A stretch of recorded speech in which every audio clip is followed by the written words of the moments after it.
So, if I had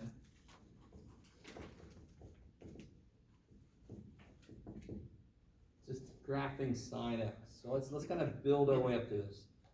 We're going to sort of review a lot of things here really quickly. If I have the unit circle, this is not a graph of sine, correct? This is a circle. It's not a graph of sine. Sine is a piece of this. So help me out, everybody. What would sine of 0 degrees be? Say again? Sorry. I'm sorry, say it again. 0, okay.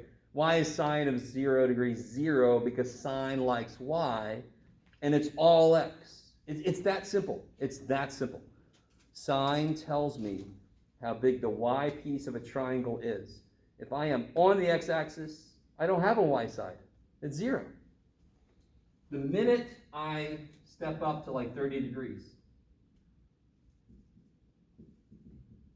it grows a little bit, right? Didn't this y piece, I really want you to understand, this is all it is.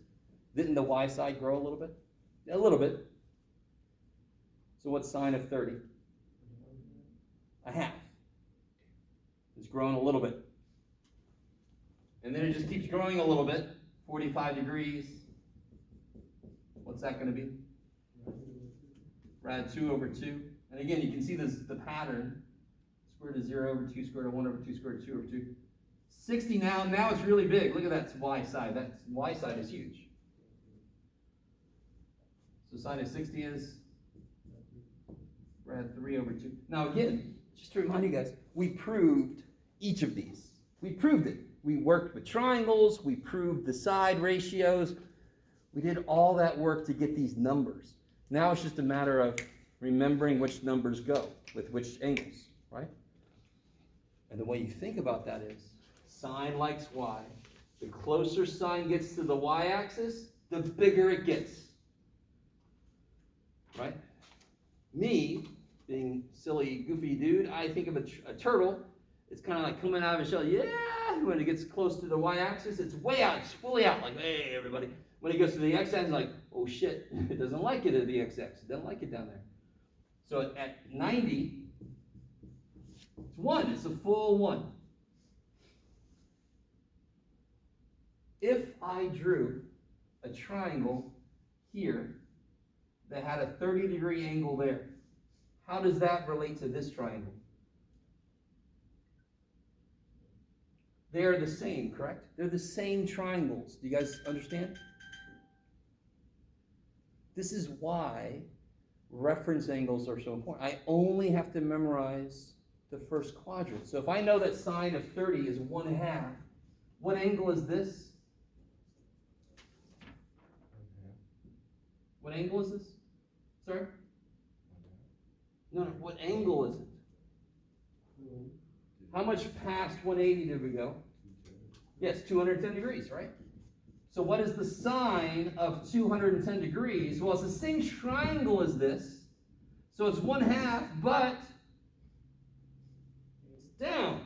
The y side is negative, correct? So that's the power of reference angles.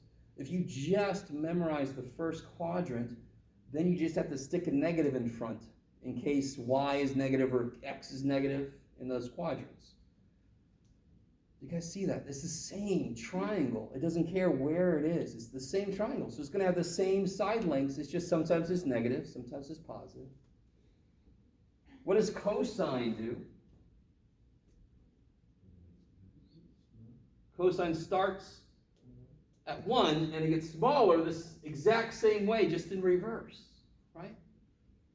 And maybe this is all trying to help you memorize these values. And again, I actually don't have them memorized. I don't have any of them memorized. None of them, right? You ask me what sine of 60 is, I got to think, okay, it's close to the y-axis, so it's going to be bigger, so it's square root of 3 over 2. That's exactly what I do.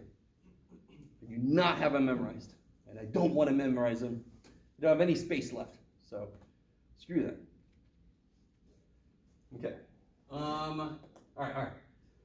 This picture is not the graph of sine. Do you guys agree with me? This is not the graph of sine, because it also has cosine on here, right? I could put cosine on here. It's got tangent on it. It's got everything on here. So it's a unit circle. If I want to graph sine, I really want this to make sense. I want to graph sine at 0 degrees. So this will be my theta axis. So we'll call it x for now, right? And this will be g of the outputs. At 0 degrees, what's sine? 0. And then at pi over 2. At pi over 2. What's pi over 2? What angle is pi over 2? Degrees. 90 degrees. Now, real quick, a little side note. If I ask somebody what sine of pi over 2 is, and they put this down, what are they thinking I'm asking? They think I'm asking, what's pi over 2 in degrees? Is that what I'm asking? This is completely wrong. Sine of pi over 2 equals sine of 90, but you haven't told me the answer yet, right? I want to know what the sine is, and of course that sine is 1. Okay, that's a little side note, be careful. Okay. So at pi over 2, sine is 1. What is it at pi? Pi is, of course, what is pi again in degrees? 180. So at pi, what's sine? What is it? 0, because it's back on the x-axis. What is sine like? Y. So on the x-axis, it freaks out. If I'm on the x-axis, how big is my y-piece? 0. I don't have a y-piece, right? So it's 0 here again. What about at 3 pi over 2? 3 pi over 2 is here. What'd you say, sir? -1, yes, -1. And then at 2 pi, it gets back to home, 0. And of course it repeats forever. Okay. Why does it repeat forever? Because I can keep going around the circle forever. And it goes backwards forever because I can go backwards forever. Okay. Sine is built from the unit circle. If I just graph sine, I get this. Now, a couple things. Do you guys see how this is a complete, what we call a cycle? This is like a complete picture of it, because what's it going to do forever after this thing? It's going to forever after, it's going to repeat that. So the period we've talked about before is just how long does it take it to go through a complete cycle? To make a complete picture that it's going to repeat. It takes it 2 pi. I really want, now stay with me, this is, all right. I'm really weird, I love this shit, and I want you to kind of at least be okay with it. This is kind of awesome. All right, so the period is 2 pi. How many steps did we what's the main things to graph? Do you guys agree with me that the main things to graph are like where it's 0, where it's -1? Because then I can fill it in. Those are what I keep calling my anchor points, right? How far apart are the main points? They're all pi over 2, so I call that the step size. That's how big of a step I take to get from one anchor point to the next. How does that really, how do I get to this? The whole period is 2 pi.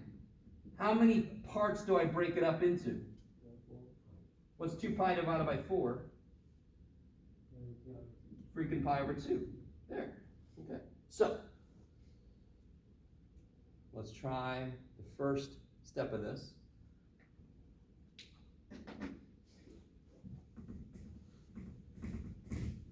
If I wanted to graph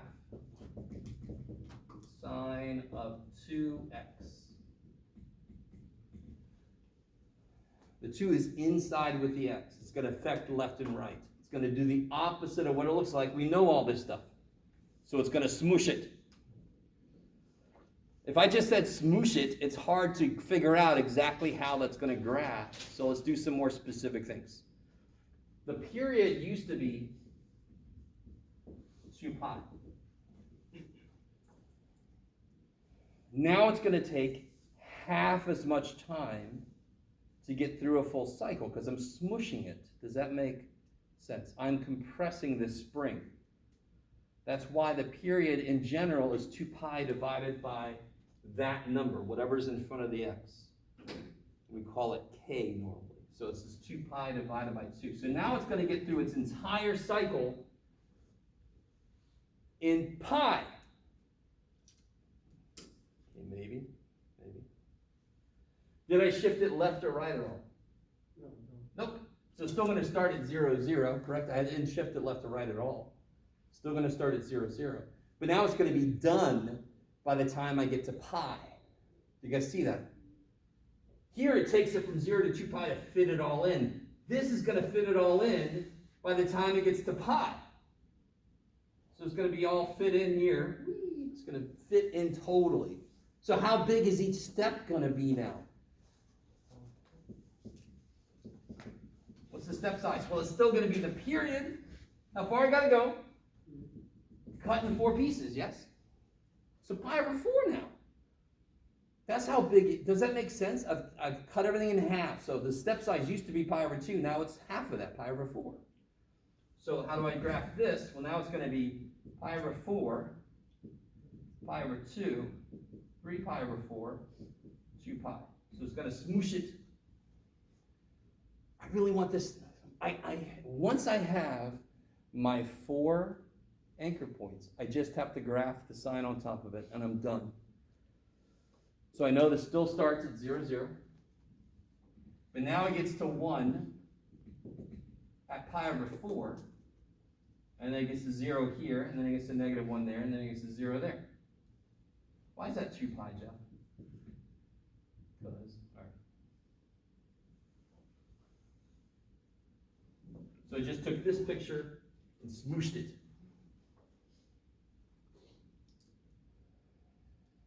Okay. Now, what if, let me throw something on top of this. What if I actually needed cosecant of 2x? What is cosecant defined to be? How does it relate to sine? It's 1 over sine. When will there be a vertical asymptote? It's 1 over sine. Wherever sine is 0, because then cosecant would be 1 divided by sine, 1 divided by 0. Can't do that, yes? So can you see where there's going to be vertical asymptotes? There'll be one here, because sine is 0. So then cosecant would be infinity. Oh, shit. Here, right? Does anyone remember how to graph cosecant? Yeah, it's kind of awesome. It's too good to believe. If you got sine, you just take it and you go, wee. You can make whatever sound effects you want. Wee. Because it's 1 divided by sine. So when sine gets smaller, cosecant gets bigger. When sine gets bigger, cosecant gets smaller. I really want that to make sense. So when sine is like 1/10, cosecant is 10. Right? It's 1 over. That's why it goes crazy. Okay, maybe. So sine is kind of like contained. Cosecant is uncontained. Wow, it just goes crazy. Maybe. You're only putting vertical asymptotes at each pi over 2? Yes. Why? Because that's where it's 0. Wherever if cosecant is 1 over sine, correct? Wherever sine is 0, cosecant is going to go to infinity. Because that'll be like 1 divided by 0. Can't do that. Right? Vertical asymptotes come from those values I'm not allowed to use. So in this case, I'm not allowed to use wherever sine goes to 0. Vertical asymptotes. So if you know how to graph sine and cosine, you immediately know how to graph cosecant and secant. You just do one extra step at the end. Draw your little cups. We call them little cups. Cup up, cup down. Maybe. Okay. Now, of course, this wasn't that bad because we did one thing, right? We just changed the period. We smooshed it. How would I stretch it? What would I put in here to stretch it? I don't want to smoosh it. I want to stretch it. Say again? Yeah, it would be like 1/2 or divide by 2. Right? Remember when it's in with the x, it's the opposite of what it looks like? So if I see a 1/2 in there, it actually makes it twice bigger. Right? All the old transforms still do the same shit. I just have this funky shape that now the compression makes more sense. I can actually see a spring pushing a spring or stretching a spring. Right? For trig functions are kind of nice for that. Okay. So let's come to your question. Finally, Mohammed has been so patient. He asked this about an hour ago. Okay. Can somebody first tell me, anybody just tell me anything about this graph? Anything. Anything, right? So for example, what's that?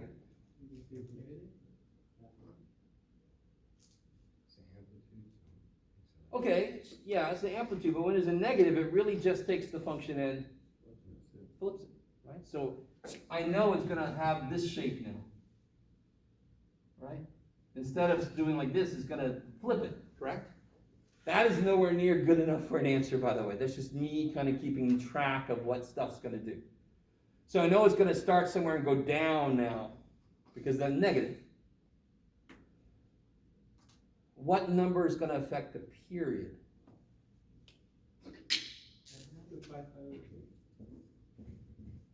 Actually, real quick, what is the amplitude? 1. Good. It's going to go 1 away from its midpoint. Amplitude can't be negative. The negative just tells you to flip it. Okay, I like it. Which number tells me something about the period? Yes, this guy. Remember, it's whatever's in front of the x.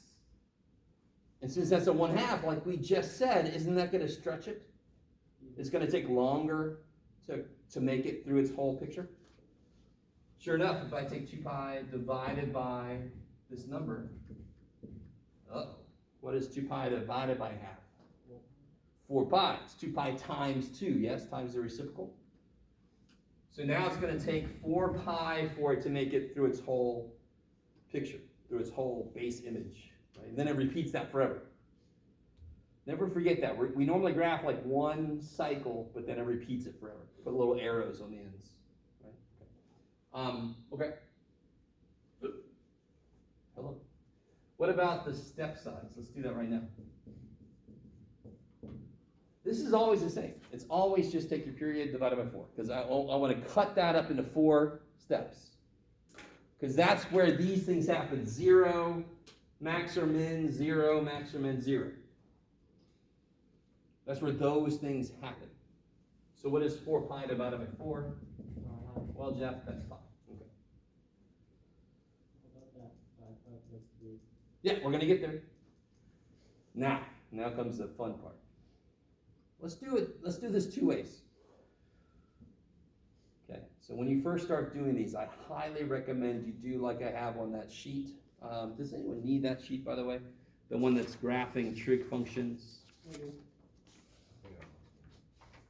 This guy? I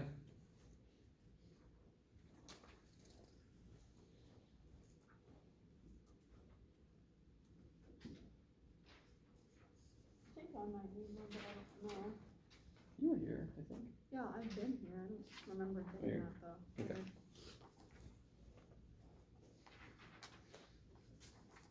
Okay. So let's do this 2 different ways. I really want this thing to make sense. What's funny is you don't need it. The more comfortable you get, the less you need what I'm about to do. But it's really good just to kind of do it as you start to get comfortable with this. Sine normally starts when the inside is 0. Do you guys agree? Where did we start this picture? Didn't we start it when the inside was 0? And it ends when the inside is 2 pi, correct? Okay, so what's the inside?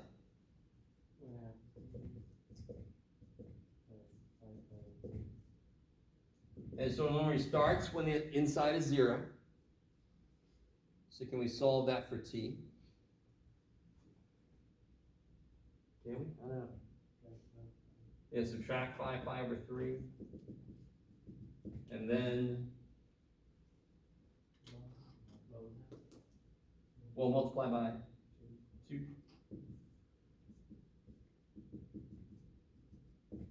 So it's going to start at negative 10 pi over 3. That should make sense because it's the shift left, correct? It's plus, so it's just shift left. Yes? You always set it equal to 0. For sine, yes. Okay. Okay. Because where does sine, and again, sine doesn't really start anywhere because it goes forever. But where do we as humans start? We normally start when the input is 0. Right? Okay. When do we end? When the input is 2 pi. Now be careful, we're going to see that in a minute. I really want this to make sense. I'm kind of using this to see how my normal stuff changes. So whenever the inside is 2 pi, wouldn't sine be done? So when is the inside equal to 2 pi? Well, this is going to be fun. So I can subtract 5 pi over 3, right? I'm going to cut to the chase a little bit. If I make this over 3, it'll be 6 pi over 3 minus 5 pi over 3. Is that okay? Subtract 5 pi over 3, but I need LCD. Yes? This should not be a concern. So 1/2 t equals pi over 3. Is that cool? So then t equals what? 2 pi over 3. Now, real quick, let's just make sure everything's making sense. How far apart are these? This is where it starts.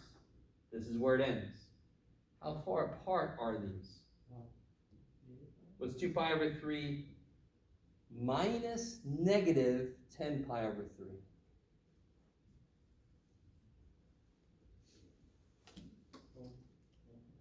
Like if I ask you, how far apart is negative 1 and 3?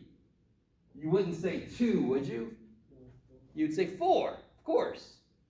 So it takes 10 pi over 3 to get to 0, and then it's got to go another 2 pi over 3, so it's 12 pi over 3. Is that okay? Mm-hmm. And what is 12 pi divided by 3? Why am I happy to see this? Because how long is it supposed to take for it to get through its whole cycle? 4 pi, right? So I'm very happy to see this. Maybe. Again, this is unnecessary, to be completely honest, but it is kind of nice to do when you're first starting, just so you can see how everything kind of comes together. What about step size? Oh, we did step size. Okay, so now I think we're about ready. Did I get everything? Yes. Oh, the one thing I didn't do, phase shift. To figure out the phase shift, I actually have to factor the inside. Okay, so here's a little side note. Here's a little side note. Maybe don't even write this down. Just think about this. How do you factor this? Take a 2 out, which means divide by 2, of course, right? So this gets smaller because I'm dividing by something bigger than 1. What if I had to factor this? What can come out? A 1/2. Does everybody agree with me? Right. When I take a 1/2 out, does this become 4? No, it becomes 16. Yes! It becomes 16. It becomes twice bigger because I'm taking a 1/2 out. 8 divided by 1/2 is 8 times 2. Okay, so what does that have to do with our problem, Jeff? Well, it has this to do with it. Don't I have to take a 1/2 out? Yeah. So this is going to become twice as much. When I divide by 1/2, I multiply by 2. So how much of a shift is this? Which direction? And how much? Yeah, shift left, right? Left, right, 11. Shift left, correct? Shift left, how much? 10 pi over 3. So normally I start at 0, correct? So where should I start now? Negative 10 pi over 3. Look. So some of you guys might realize this is unnecessary because I can get all of this information from the other shit I do. But when I do this, it's nice to kind of have a place to check. Does everything look like it's working? The period here is 4 pi. Sweet. I'm supposed to start at negative 10 pi over 3. Sweet. Right? It's nice to have checks and balances. Yes? Is the problem asking for all this, or is it doing all this just to show? I will ask for all of this Oh, because it's helpful. Right? Now I know, I completely understand that you all have these wonderful devices that you can just plug this in and you get a graph, don't you? Yes? Right? You guys with me? So if anyone out there is like, Ms. Waller, we invented these things. It wasn't me, but we as a human race, we invented these things. I'm like, that's fantastic. The point of pre-calculus is to make you be able to graph anything by hand. That's not the point, but it's one of the big points of pre-calculus. You need, because in calculus, you're going to want to graph decent little sketches to help you do a problem, and the more you understand about graphing, the more decent your sketches will be, and the more correct your calculus will be.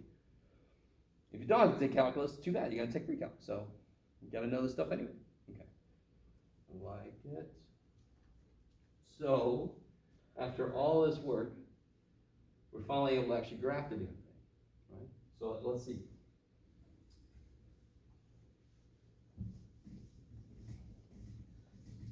Kind of summarize some things here. Now, let me do this too. Where are you? Wake up. All right, system off. No, don't do it. How do I make you go up? I guess I do have to do this. Maybe? Damn it, I guess maybe so. Yes. Oh, technology. All right, so let's kind of summarize what we got here. We know the amplitude is 1. We know it's reflected, so now it looks like this. It's the fundamental look. It's been reflected, correct? We know the period is 4 pi. We know the step size is pi. I'm going to do something with that here in a minute to make this easier. We know we start at negative 10 pi over 3, and we end at, where'd it go? 2 pi over 3. Do you see how everything's over 3? So I'm going to make my step size, it's pi, I'm going to make it 3 pi over 3. It's going to make things really a lot easier for me. If I can find the 4, well, it's actually 5 points, and of course I already erased my freaking graph.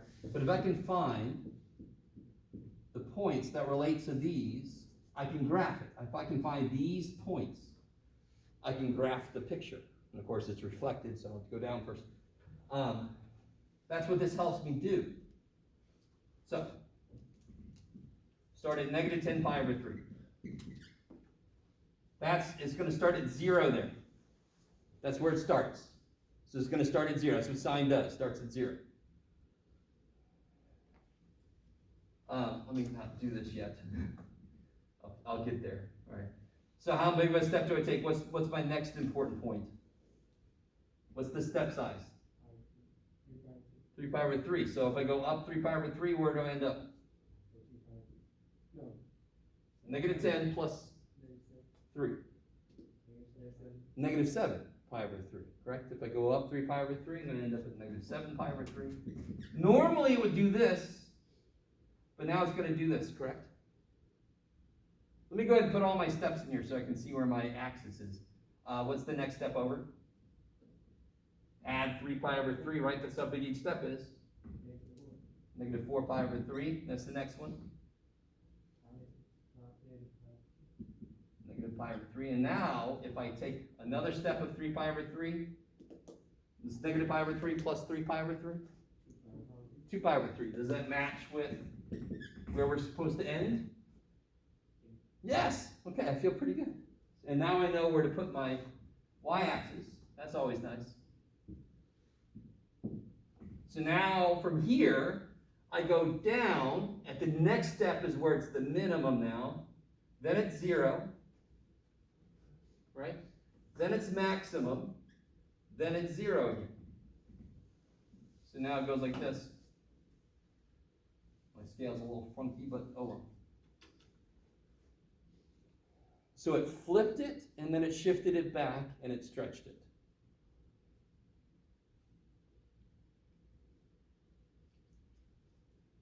So it's all about figuring out the step size so you can get those 4, well, it's really 5 points. 1, 2, 3, 4, 5, where everything sort of happens. So let me give you this. Unfortunately, well, we'll see. My printer is forever messing with me just to remind me, so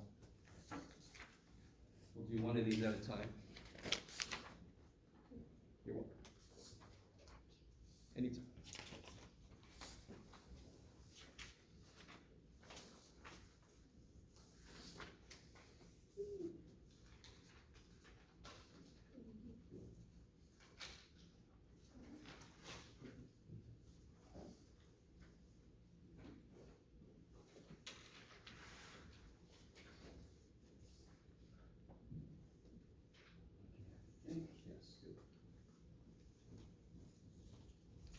Okay, so let's take a look here.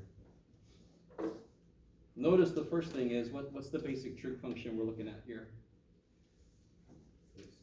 Cosecant. I'm not going to let that freak me out. I'm going to graph sine, and then I'm going to do my little cups up and down from it. Not a big deal. So I'm going to, it's the same thing as graphing sine. Now I need you back on. Shoot. Okay.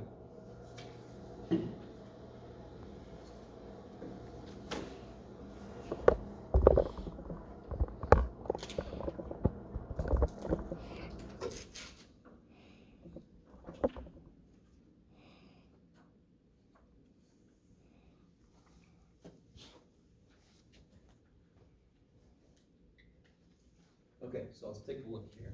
And normally on a quiz or a test, I would give you each of these questions individually. Does that make sense? I'm going to ask you, what's the period, what's the amplitude, so forth.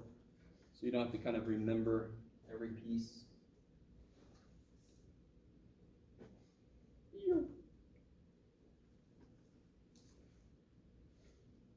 Okay. So factoring the inside of this should be pretty straightforward, yes? So I'm gonna graph sine first, because then cosecant is just doing the little u's, the little cups up above and down below. So I'm gonna graph sine first, and then just put the u's outside of it. It's just the last step. How do I know it's sine? Well, you gotta know it's sine. Sine is 1 over cosecant. So what do you get when you factor the inside of this? What comes out of these? Yeah, so you get 2 cosecant. Pi over 2 comes out, and what are you left with? X plus 1. So what's k? Yeah, k is that number, that multiplier. So let's immediately do, what's the period then? So it's 2 pi divided by k. Well, let's see, 2 pi divided by pi over 2 is 2 pi times 2 over pi. You guys with me? When I divide by a fraction, I multiply by the reciprocal, and what happens here? 4. So my period is 4 now. So I'm going to get a scale that's not in terms of pi, it's just in terms of 1, 2, 3, 4, which is kind of nice. So again, it normally takes it 2 pi to get through its cycle. And the step size is 1/4 of that, because it cut it into 4 pieces. Here it takes it 4 to get through its cycle. So what's each step? How big is each step I'm going to take? 1.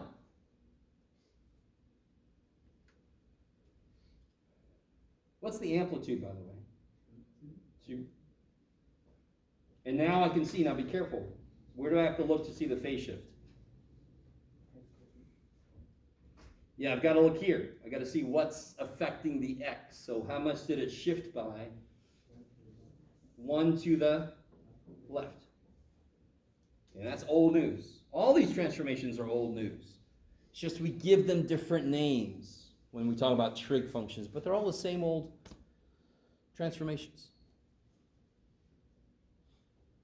All right, let me stop for a minute, let you absorb all that. K is huge. K is the thing that affects the period, which kind of drives everything. That will affect the step size, it'll affect where I start and end, it'll do all this stuff.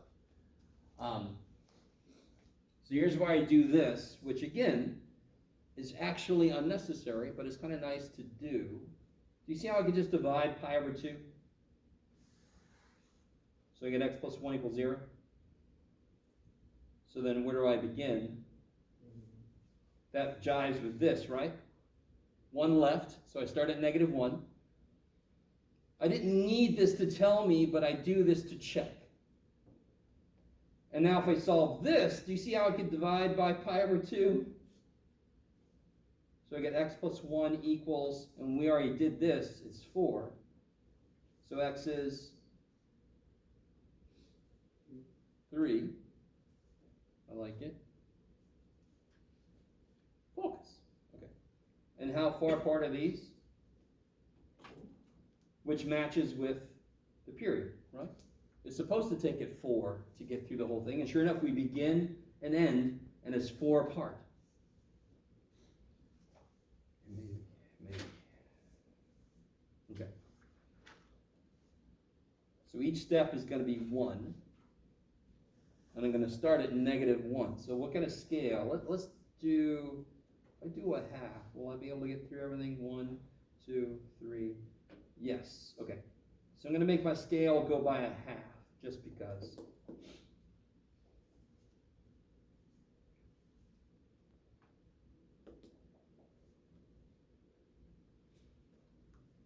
Don't have to, but I just want to. The amplitude is 2, right? So I'm going to just go ahead. Yeah, why not? We'll just do this. Well, let's make this 2. Okay. And again, you have free reign over your scale. It's a sine function, right? It's a sine function. So sine starts at 0 and goes. What is cosine? Starts at 1, right? Cosine of 0 is 1. So that's the main difference between cosine and sine when I'm graphing it. So where do I start? I start at negative 1, correct? And sine starts at 0.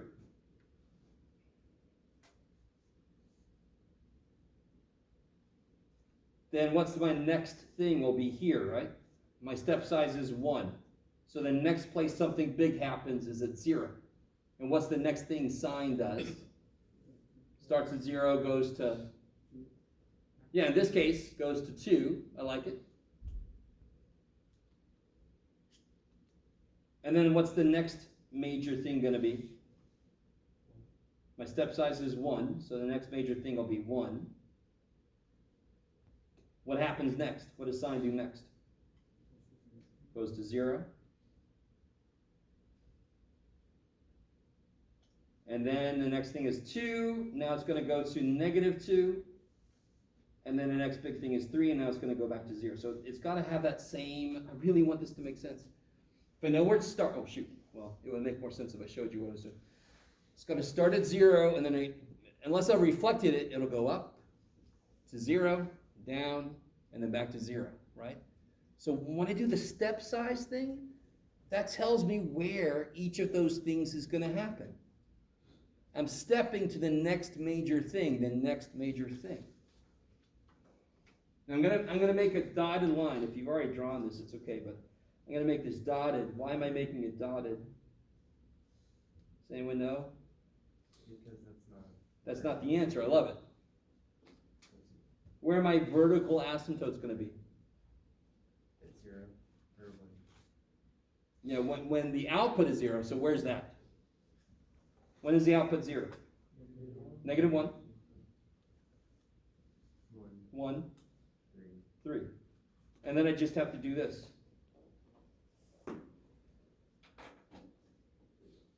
Well, that's terrible. If I can make, oh my gosh. Hopefully you guys can draw better than me. Okay. And of course this continues forever in both directions, right? But you just have to draw one cycle, because then it just continues in both directions forever. Can somebody tell me again why it continues both directions forever? Essentially, Because I can go around the circle forever and ever, and I go backwards around the circle forever and ever. Okay. Okay. Now, okay. Since I'm up here anyway. So we basically just did a sine and a cosecant, right?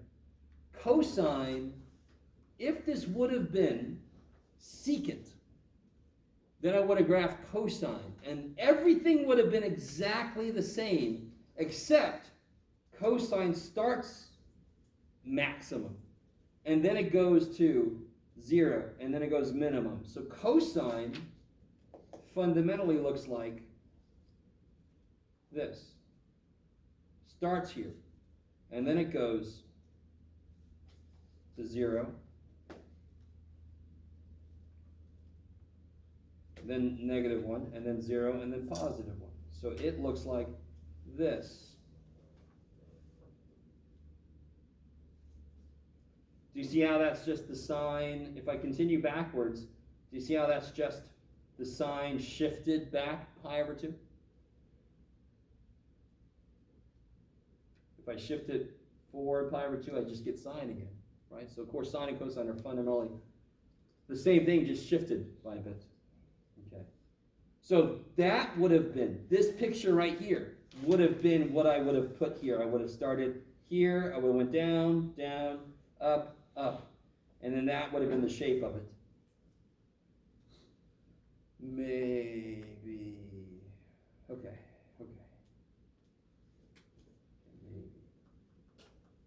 The most important thing in this whole thing is the step size, right? Because it tells me where each important thing happens. Where it's 0, where it's maximum, where it's 0, where it's minimum, where it's 0, where it's maximum, so forth. So now, let's do this. Blanket. I need blanket. Go away. Let's talk about tangent. We haven't really done much with tangent here.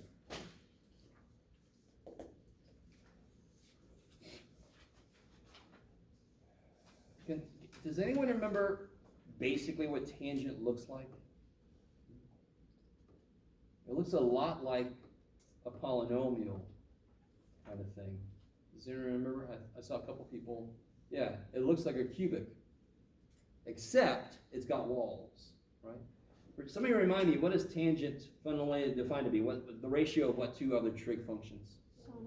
Sine over cosine. So where is it going to have a vertical asymptote built in? When cosine is 0. I love it. Makes sense, right? Because the bottom can't be 0. I put my walls where I can't go. Makes sense, right? Maybe. So tangent, when is cosine 0? Where's it going to have vertical asymptotes? When is cosine 0? Pi over 2. Negative pi over 2, and then forever. Any odd multiple of pi over 2 is going to be a wall, right? We looked at tangent once. I keep coming off of there, I'm sorry. Zoom out a little bit. Okay. So tangent looks like this. It's contained between negative pi over 2 and pi over 2. Horrible spacing, Jeff. I know, it's terrible. Does anyone remember what tangent of 0 is? If it's sine over cosine, what is sine of 0? Ruh-roh. 0, right? Because sine likes y. From at 0 degrees, I'm on the x-axis. Uh-oh, shit. Sine must be 0 there. So it's 0 here. What's halfway here? What's this halfway point? What's halfway between 0 and pi over 2?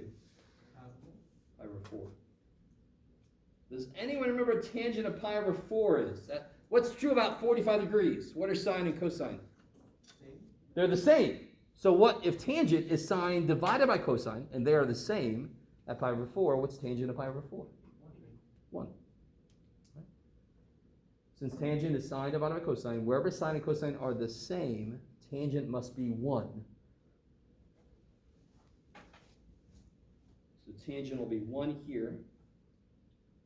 And not surprisingly, maybe, it's -1 here, because at negative pi over 4, I'm in the 4th quadrant. What's true in the 4th quadrant? Cosine would be, if I'm in the 4th quadrant, cosine is positive, but sine is, so then the tangent will have to be negative, because it's negative divided by positive. Okay, maybe? So does tangent have an amplitude? Does talking about the amplitude of tangent make any sense?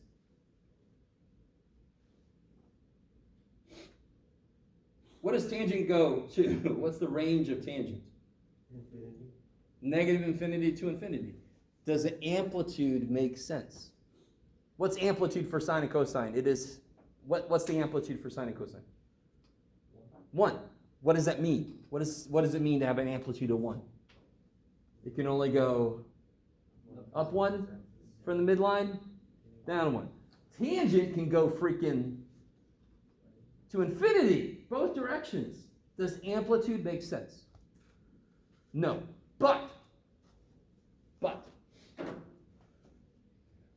if I had this, I can do one thing graphically. That is not an amplitude. Amplitude does not make sense for tangent because it goes to infinity, both directions. But I can put my little vertical asymptotes. It definitely goes through 0. What's it going to do now at pi over 4, though? It's going to go up to 4 and down to -4 now. So now it's going to look more like this.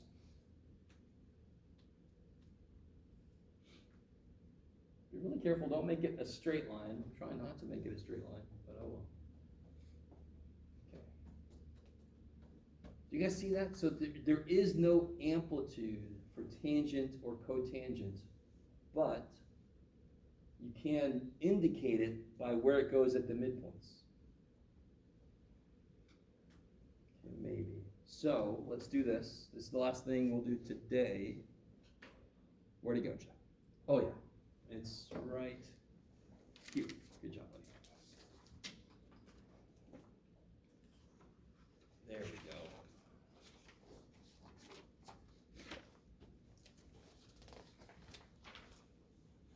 My printer decided, well, I probably didn't set it right.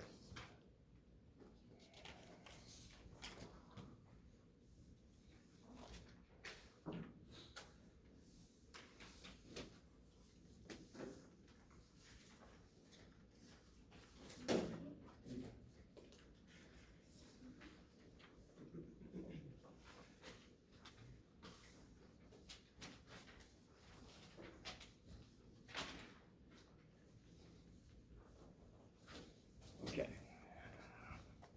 So not surprisingly, we have a shifted tangent that we need to look at. The period of tangent, I should have pointed this out. How long does it take tangent to get through one cycle? One what? 1 pi, yes?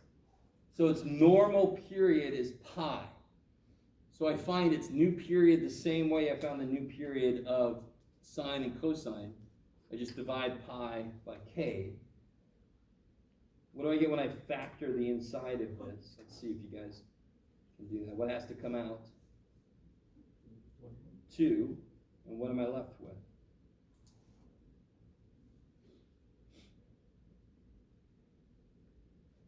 Pi over 2, if I divide it by another 2, now I'm dividing it by 4, right? So that'll be pi over 4.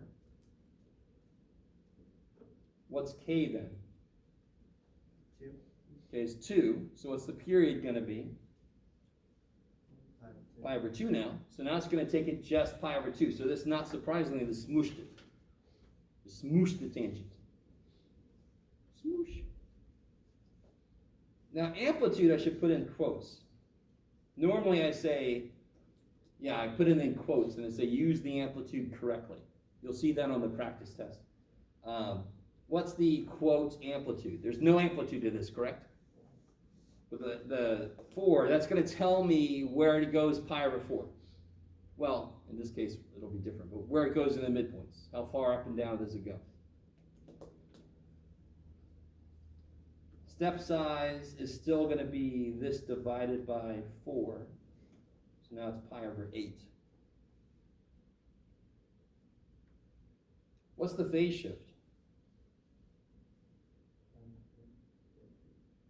Yeah, pi over 4 to the what side? Right. Right. So I can see how the x is being affected right there. That's why I factor, so I can see exactly what's happening to the x. Oh shoot, Jeff. Good job, buddy. Change this. Yeah, let's correct Jeff's mistake. This is called copy and paste happiness. Where does tangent normally start? Negative pi over 2, right? This is where I put the first vertical asymptote.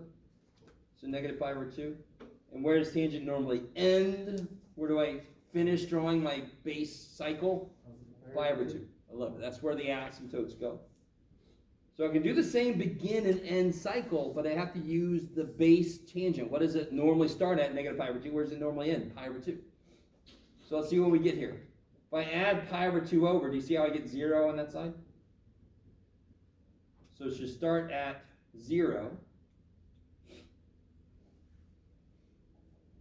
Now this is a little bit difficult to tell. I really want this to make sense. Doesn't this cut it in half? And then I'm going to shift it to the right, pi over 4. Okay. So this is a good one where this is more necessary. It normally starts at negative pi over 2, correct? Now I'm going to smoosh it. I'm going to smoosh it. So now it's going to start at negative pi over 4, correct? Because I smooshed it. So now I'm smooshing it in by a factor of 2. But then I'm going to move it right pi over 4. So it's actually going to start at 0. So that's why this makes sense. And where does it end? Well, if I add a half a pi to half a pi, I get a full pi. Divide by 2, I get pi over 2. Does that match up with what we said the period was? Yes. Do you see how this is pi over 2 apart? And the period is supposed to be pi over 2? Okay. So, my step size is pi over 8. So let's see what this means. So I'm going to start at 0. My step size is pi over 8. So I'm just going to start counting pi over 8. Pi over 8, 2 pi over 8 is pi over 4, 3 pi over 8, 4 pi over 8 is pi over 2. What does tangent normally do at the beginning? What's at the beginning of our tangent cycle? It's an asymptote, correct? Doesn't it start with an asymptote, end with an asymptote? So I'm going to have an asymptote here, and I'm going to end with an asymptote here. Which means this is where it's 0, and this is where it's down, and this is where it's up. Again, I'm just taking the normal stuff it does. It normally starts at 0 in the middle. It's got walls on the outsides, and at the midpoints here, it goes to its, quote, amplitude, right? So what's it going to do here? It's going to be at negative 4. And what's it going to do here? It's going to be a positive 4. And now I can just kind of graph. plot it here a little bit. And the scale is kind of freaky, but it's okay, just give it a little bit of a curve. How can you check that? There's two ways you can check it. You can either just plug this in the old calculator, see what it does. Or you could plug 3 pi over 8 in. If I plug 3 pi over 8 in, what should I get out? According to my graph.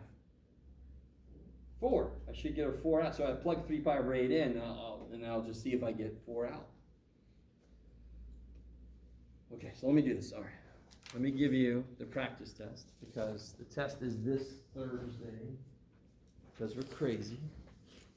We didn't quite finish chapter 8. 8.1 is the basic trig functions. 8.2 is the reciprocal trig function, like secant, cosecant, so we did both of those.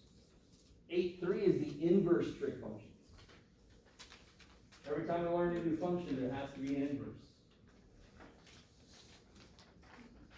So we didn't do 8.3. So 8.3 is not going to be on the next test. Section 8.3 homework is not due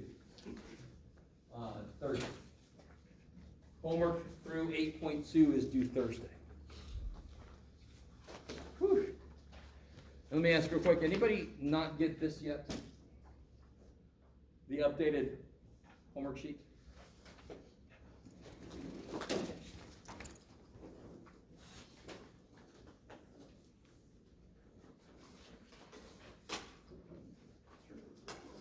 Okay. Oh, no, I need to practice. Practice, I'm sorry, kid. Did we get a practice test for today? Okay. All right, guys. Let me see.